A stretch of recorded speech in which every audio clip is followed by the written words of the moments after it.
ini gimana program ke depan, kan beda lagi pandemi harus relate. Iya, aduh kan gitu kan.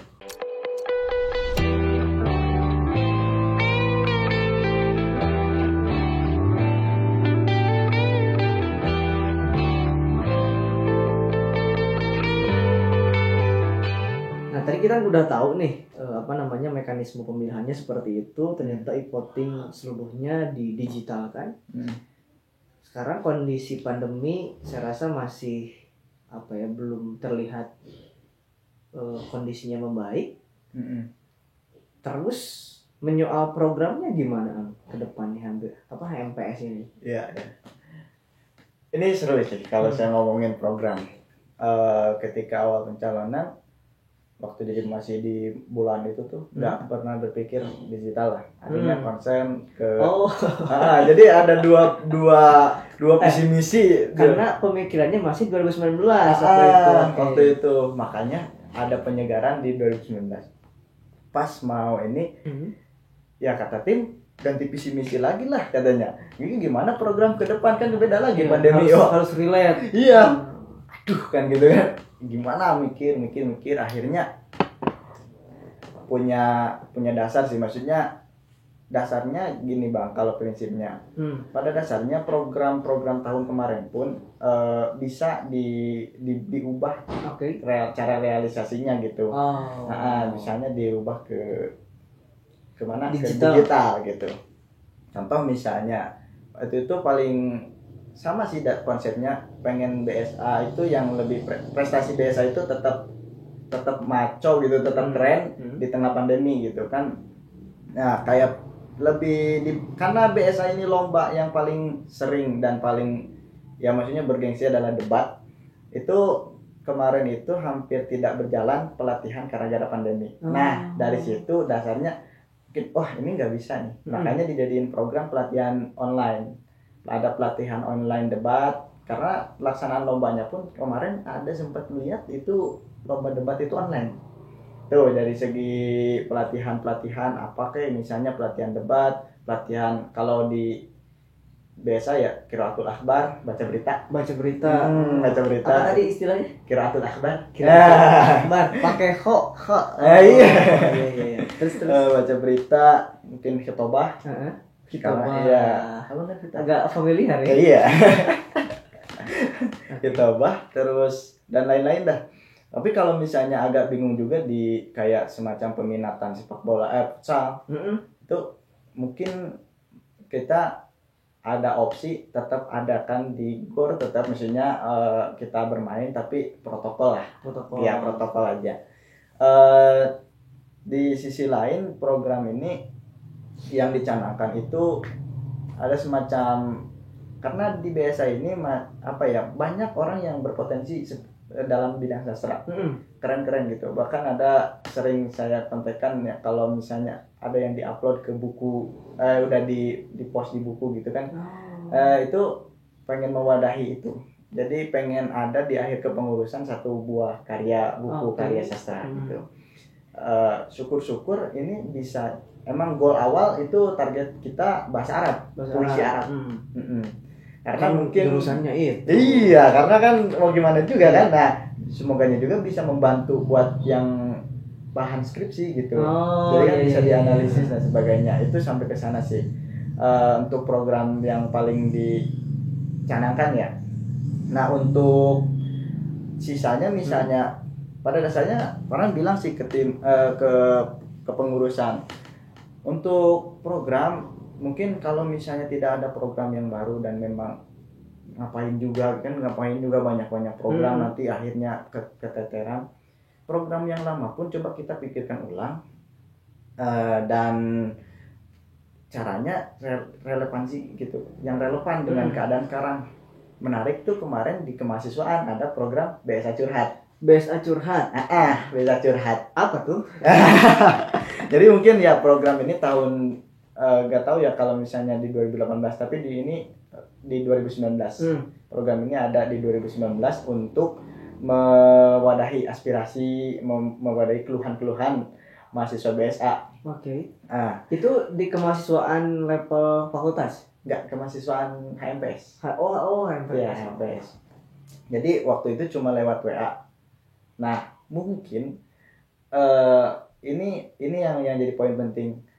Kalau misalnya diubah caranya karena kita pandemi, kita pengennya dirubah ke podcast. Jadi di collabin sama podcast.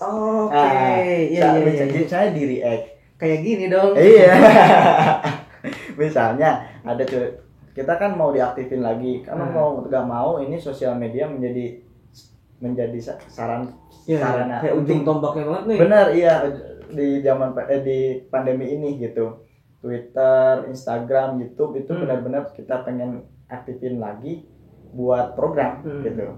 Salah satunya Bisa Curhat ini mungkin nanti curhatan mahasiswa BSA ya tentu disaring lah, misalnya kita dikolabkan dengan podcast dengan Buka Prodi misalnya, kita misalnya nge-react nih curhatan mahasiswa BSA, di-react sama Kaprodi, gimana tanggapan Kaprodi kayak gitu. Saya jadi inget ini nih. Itu baca tweet jahat Anies Baswedan. Semacam itu. Iya, semacam itu. Misalnya nih ada yang ngeluh misalnya banyak tugas atau itu gimana nantilah. Pokoknya inovasi itu sangat diperlukan sekarang itu. Biasa curhat, terus ada lagi tentu kan ada linksos juga, kita lingkungan sosial. Pasti kan direlevankan dengan keadaan sekarang, misalnya program BSA lawan corona, kayak semacam bagi-bagi hand sanitizer, masker dan sebagainya. Terus juga kalau sekarang masih ini ya, belum terpegang sama HMPS, masih kalau ada yang positif teman-teman, misalnya di antara teman-teman BSA ada yang positif, itu masih bukan lewat HMPS, masih inisiatif mahasiswa.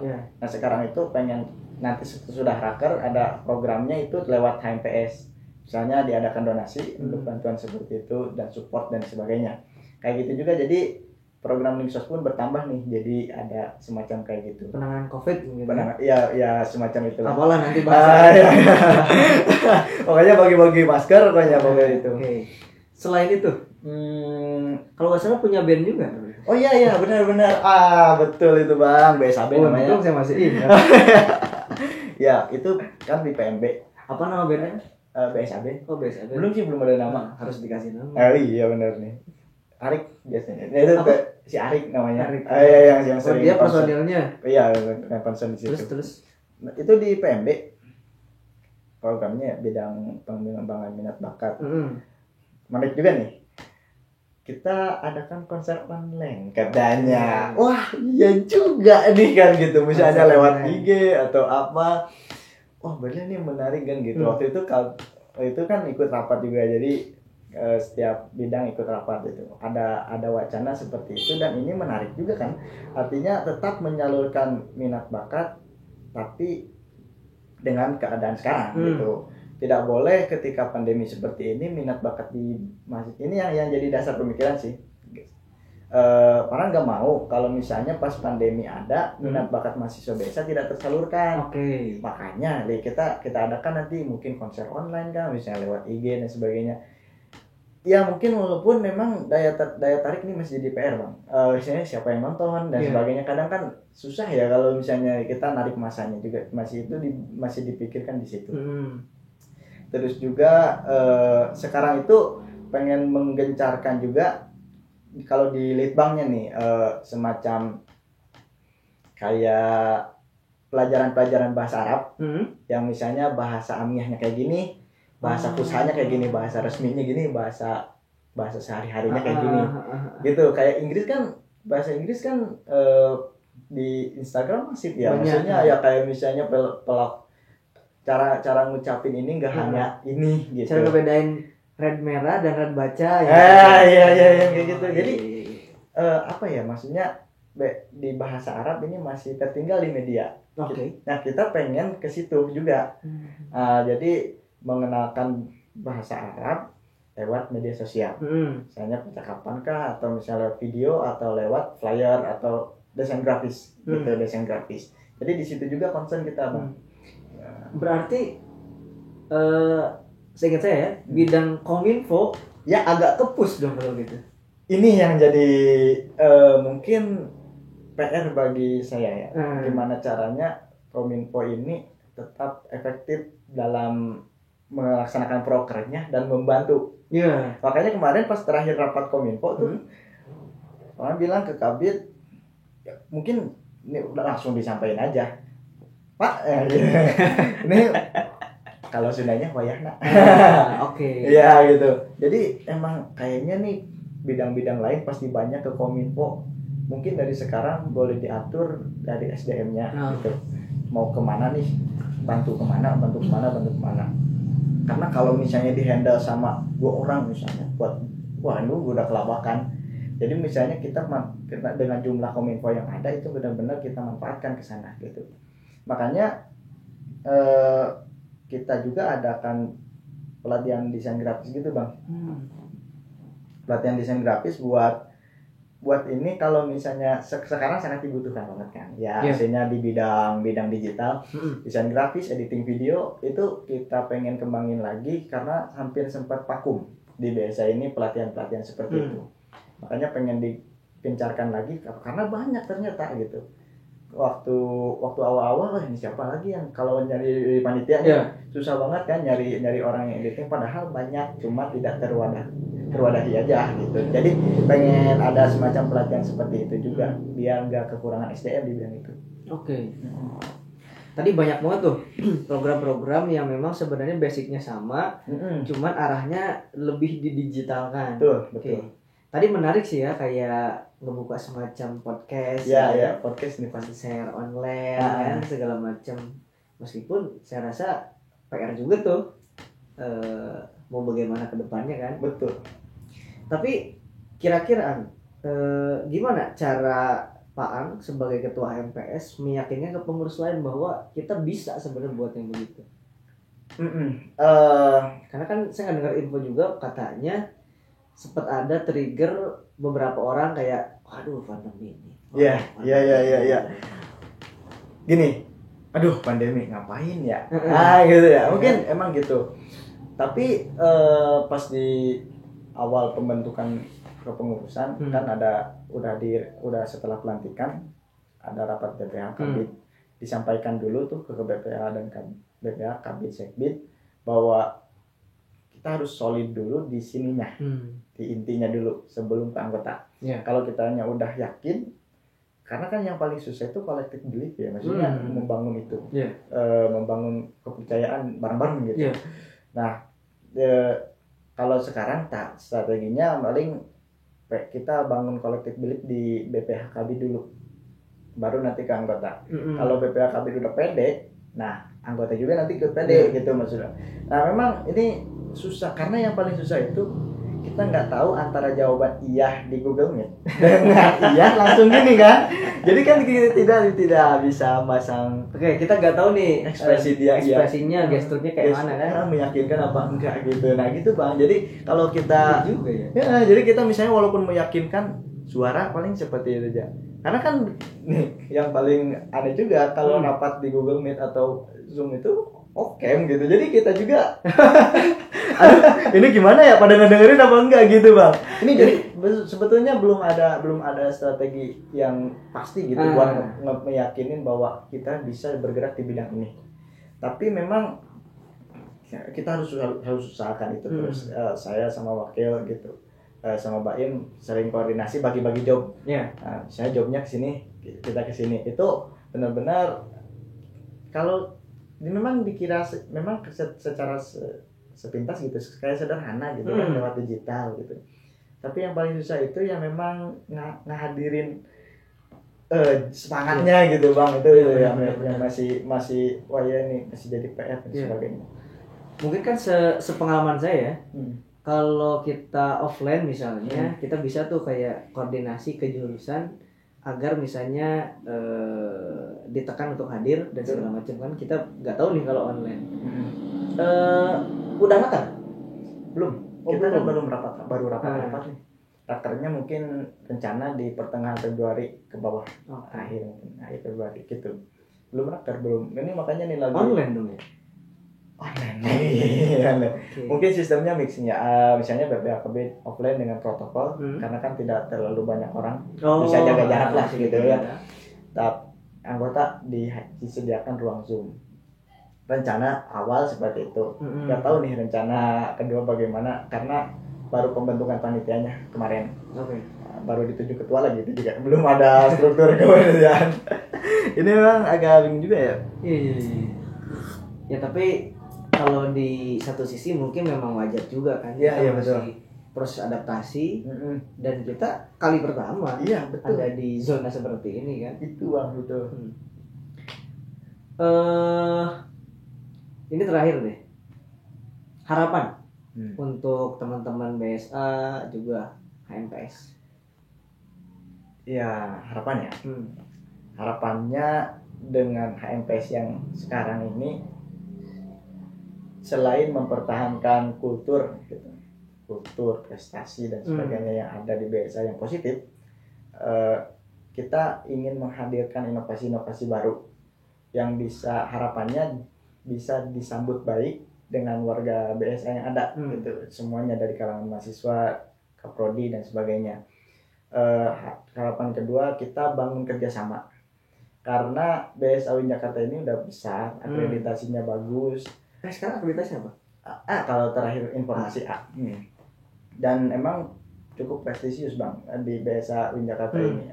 Nah ini dengan HMPS sekarang ini menjadi tanggung jawab untuk mempertahankan itu. Jadi harapannya tidak mungkin kalau misalnya HMPS aja yang berperan, mahasiswa lain tidak, itu tidak nonsen gitu Bang. Jadi harapannya memang kerjasama semua pihak gitu. Ini untuk menciptakan BSA yang lebih baik, yang maju, yang apa namanya tadi? Yang mana tuh? Sinergis. Yang sinergis ya dari karena pada dasarnya kepengurusan yang sekarang itu memang peranan Baim itu mengusung harmonis dalam kultural dan harmonis dalam struktural. Jadi secara kultural juga kita harmonis. Struktural juga emang kita harus ada harmonis gitu kan, antara bidang per bidang harus harmonis. Saya ke bawah, teman-teman ke saya ke kaprodi. Itu benar-benar harus harmonis. Strukturalnya juga sama. Ya tongkrongan apa kayak gitu. Kalau misalnya offline, kalau misalnya online nongkrong juga susah paling. Nongkrongnya gini Bang, kalau misalnya udah matkul gak pada lift nih. Dosen dulu lift di situ. Kalau pas matkul kan hening nih. Oke biasanya. Pas dosen keluar baru tuh itu kayaknya nongkrong online kayak gitu dah. Iya kayak gitu. Saya juga ada beberapa kenalan di UIN Jakarta itu. Termasuk kalau di BSA itu Suci udah angkatan lama. Iya. Suci. Kenal juga ke Nabil Resma. Ya, Bang Nabil. Nabil. Cuma senior Bang. Ya kan itu kita tuh. Iya, lama ya. Oke. Saya mendoakan berbagai wacana ke depan terrealisasi dengan baik. Tadi juga beberapa hal terkait sinergitas, semua elemen mudah-mudahan tetap terjaga. Amin. Coba terima kasih udah mampir. Sama-sama dan terima kasih kembali. Udah ngundang ke podcast ini, jadi merasa terbantu lah karena perlu banyak poin yang memang disampaikan. Dan saya juga nanti minta tolong buat di-share. Siap. Like and subscribe. Yuk. Oke. Aing balan aing. Oke, terima kasih Armintok. Terima kasih ya, makasih. Oke. Kayak Adelan. Oke, terima kasih. Siap, sama-sama. Saya juga ucapkan salam buat teman-teman di BSA. Dan sampai jumpa di video yang lainnya. Mantap, thank you Hamid Talks.